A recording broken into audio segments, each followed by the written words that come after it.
Alright, what is going on? As is becoming a tradition on my channel, I'm showing you guys the best steal method that you guys can be doing at the very beginning of the year, every single year, to crank out Evo cards. If you're a My Career player and you need steals, this is exactly how you should be doing it. And literally anybody else, if you need steals in 2K just to boost anything up, this is the method to go about it. So if you guys are excited, that like button down below, or if you found it informative, comment what you guys think of the method and hit that subscribe button if you're new to the channel, because obviously we're on that road to 15K subscribers. So obviously, first off, if you have a card that you need some sort of steals with, figure out who the hell it is. I'll just use an example of this Jamal Wilkes just because he's absolutely godly on defense, and it would make it a little bit easier on me. But if you have a player with a decent steal rating, this is going to be even easier for you because steals are a little bit broken this year. Like, they just, I don't know.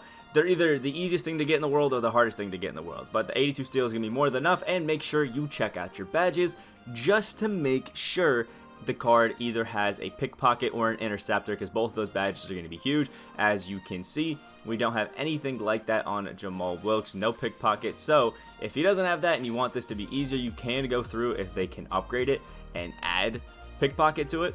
But obviously we couldn't do that, and a lot of the clips you're going to see are from me using, I have to throw another PG in there, from me using, Kawhi Leonard and things like that, just getting some steals. So if you are somebody who is going for steals for Evos or something like that, this is what you mainly want to focus on. If you're somebody's playing micro, you can just skip ahead to the actual steals. But the main important part is figuring out who you're going to get steals with. And in this example, I think right now, I'll just go with Bob Cousy, because he might actually have pickpocket, at least on like silver or something like that. And I think that, yeah, he has silver pickpocket, and that'll make our chances a little bit easier.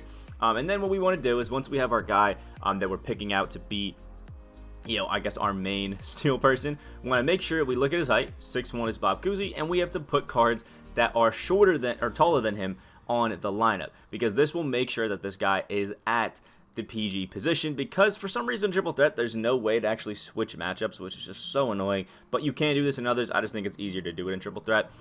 So for example, the reason this would matter is because if we end up using 6'7", I think it is, TJ Warren, and we end up running actually 6'8", and then we end up running this wonderful man right here, maybe Derek White, that's actually going to mean that TJ Warren's going to be at that shooting guard position, and it's just going to be harder to do this method. So make sure that whenever you're doing it in triple threat, if you choose to do it in triple threat, that you have two players that are actually taller than the one that you're going for, and then you can go in. So I'm going to quickly load up this triple threat game, and I'll try to show it to you live. If not, I'll just show you guys some clips. Alright, now obviously you want to be on the defensive end, and you want to basically predict wait to half court and predict what side of the ball they're actually going to be going on, and then just jump that side immediately. Then you can shoot whenever you're ready and do the same thing. We're going to sit at half court, and we are going to wait to see what side of the ball that Thomas is actually going to go with. Right now it's right, but I usually like to cross left, and you can see how pickpocket can be so overpowered, man. It gives you such beautiful steal animations, especially if you have a high steal. But in general, you want to wait to this half court. Let's see, he's going to dribble with his left, so we're going to jump that left side and try to get that bump steal. Not going to happen, but that's kind of the general idea each time. And then if I don't get it, sometimes I'll just kind of let it happen. But I'll show you a clip right now of Kawhi Leonard. Sometimes, if I don't get that initial steal animation, you can try to bait out some steals just by, going out into different areas and trying to, jump out different things of the like, because you're trying to play these passing lanes and make sure that you can get the most optimal steal animations out there. So with a lot of these Kawhi Leonard clips, I'll have already completed that trying to jump on their ball hand, and then sometimes it just won't work, so I'll just either spam square because it's a triple threat and the foul limit's off, or I will try to get into that passing lane, bait a little bit of a steal, and try to jump on it on there, which is why that interceptor badge can be such a huge advantage for anybody trying to go it.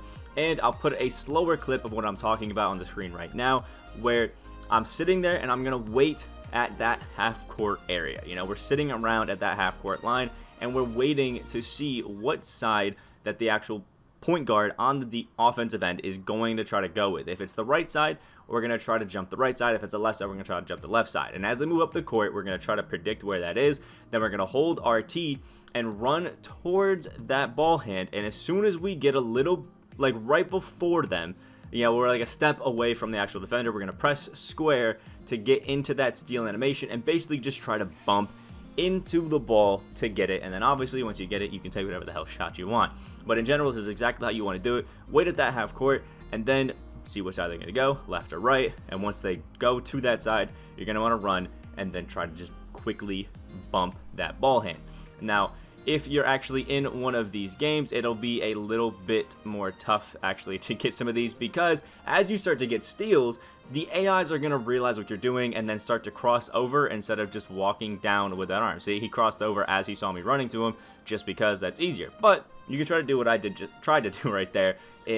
When they're actually driving to the paint, you just start spamming square and try to get those bump steals whenever the hell you can. Sometimes it works, sometimes it doesn't. If somebody has the ball stripper badge, it's actually really easy to get some steals like that, and they can be pretty broken. But if not, yeah, you can just try to avoid it. Like I'm going to try to do it again right here. Once I go into the paint, you can just spam square like that. Most of the time, it's going to equal out a foul because I don't think Bakuzi might not have the badge. But if you do, it can be actually pretty easy to get it. And you can also see trying to get some bump steals like that can kind of work out. There's another tip that I want to give you guys, which is going into your options right here, the settings, and going into controller settings. Now, this is something that can be a little bit different for everybody based off of what they personally like, and that is defensive assist strength.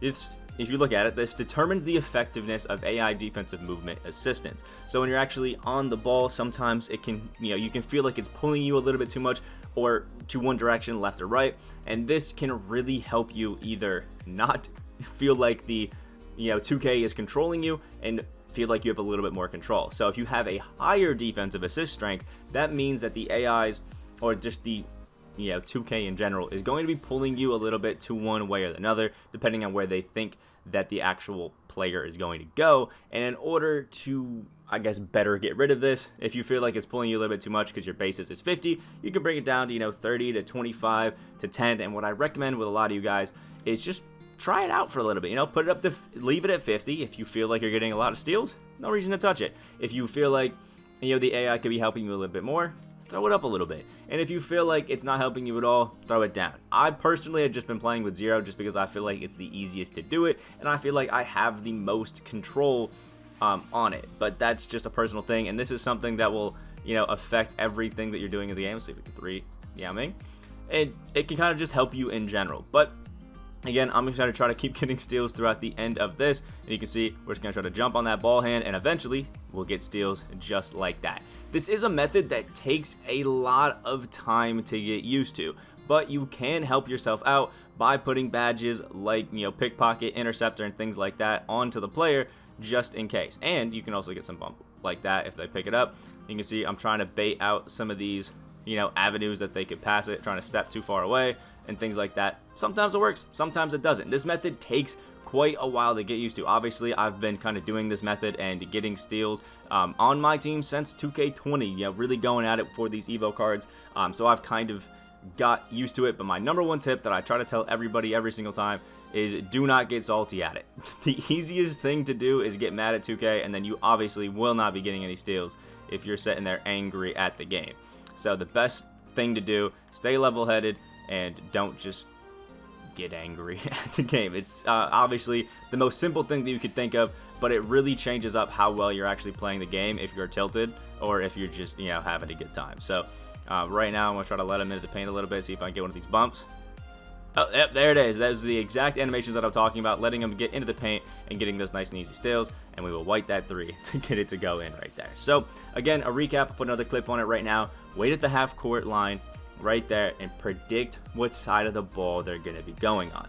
And you want to jump that side as they get closer to the half court line. And once you're within a step or two of them, you're going to want to keep holding the R2 and press the square button so you get kind of that like lunge animation, because when you get a good animation, you can actually bump the ball with your leg and it can work out pretty well. But as defensive AIs kind of get used to it, they're going to start crossing it over and doing whatever they can to make sure that you can't get the steals, because obviously the ARs aren't dumb this year and they know what they're doing. So if you did enjoy this video or you found it helpful at all, hit that like button down below, comment what you guys think again of the method, and hit that subscribe button if you are new to the channel. We are on that road to 15K subscribers. I hope you have a great rest of your day. I hope you can get all the steals that you possibly need for all those domination evos and anything that comes up in the future. Let me know what you're actually doing this method for down in the comment section below too. I hope you have a great day, and I will see you in the next video.